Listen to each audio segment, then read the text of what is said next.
त्यासाठी तुम्हाला उठावं लागेल। हो तुम्ही ऐकताय का माझं? हो तुम्हाला उठावं लागेल माझ्यासाठी। मला गरज आहे बुवा तुमची, खूप एकटं वाटतंय मला।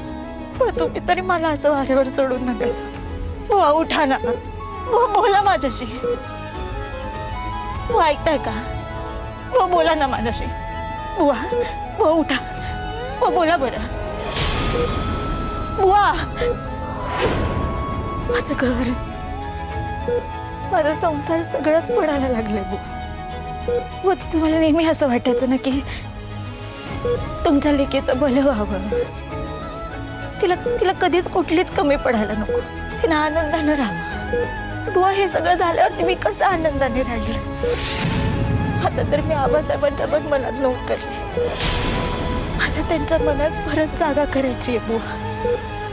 त्यांचा गमावलेला विश्वास मला परत मिळवायचा आहे। त्यांचा माझ्याबद्दल जो काही गैरसमज झाला ना, तुम्हाला दूर करायचा आहे बुवा, आणि त्यासाठी मला तुमची साथ लागणार आहे। बुवा तुम्ही ऐकताय का? तुम्ही उठा ना, तुम्ही माझ्यासाठी उठा, माझ्या संसारासाठी, इंद्रजित सर आणि माझ्या नात्यासाठी उठा बुवा। बुवा बुवा मला गरज आहे तुमची, मला गरज आहे तुमची बुवा।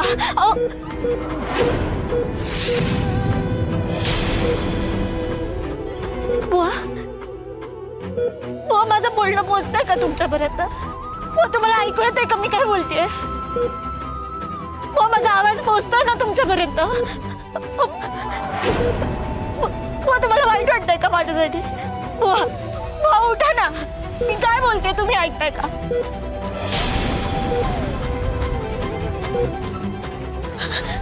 बुवा बुवा हे बघा बघ, मी जर आबासाहेबांच्या नजरेला नजर नाही मिळू शकले तर चालणार आहे का तुम्हाला बुवा? नाही ना। बुवा जर हे घरातले की बाहेरची जगी दुनिया जर त्यांनी मला नावं ठेवली तर तुम्हाला चालणार आहे का बुवा? बुवा माझ्या आयुष्याची सगळी पिस्त आता तुमच्यावर आहे। हे बघा बुवा बुवा बुवा तुम्ही जर शुद्धीवर आलात ना, तर हे जे काय घडले, तुमच्या बरोबर जे काय घडलंय ना बुवा, ते तुम्ही सगळ्यांना सांगाल। आबासाहेब, मालती मॅडम, रत्नाई, अजित दादा यांना जो काही गैरसमज झाला ना माझ्याबद्दल तो दूर होईल बुवा। बुवा सगळं ठीक होईल, बुवा सगळं ठीक होणार आहे। बुवा फक्त तुम्ही उठा, बुवा तुम्ही उठा फक्त, बुवा उठा। बुवा काय होतंय? अहो मॅडम का तुम्ही हे काय करताय तुम्ही? मशीन वाजायला लागले म्हणजे?